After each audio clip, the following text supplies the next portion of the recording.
elektronska osebna izkaznica, potem digitalno potrdilo, ZVEM, FURS. Digitalne infotočke predstavlja prostor, kjer lahko katerikoli prebivalec, prebivalka, podjetnik, podjetnica pride in dobi pomoč oziroma podporo pri uporabi enako katerokoli digitalno javno storitev, ki jo ponuja država. Namenjene so torej vsem.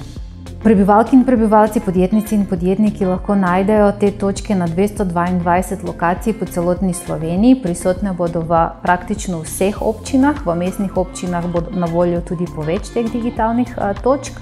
Kaj lahko izvejo, katere storitve sploh obstajajo, torej kaj imamo na voljo v Sloveniji, ker opažamo, da marsikdaj imamo marsikaj razvitega, pa sploh ne vemo, da to obstaja.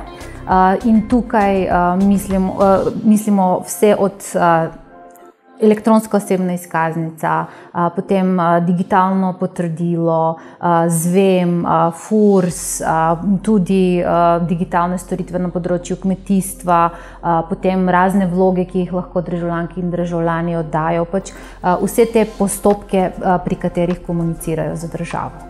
Na našem razpisu je zmagala Obrtna zbornica Slovenije, ki bo poskrbela, da na teh infotočkah vsaj 5 dni v tednu bodo prisotni najverjetneje njihovi zaposleni oziroma bodo sami izbrali, kdo bo sodeloval pri tem, ker so stopili skupaj s partnerji.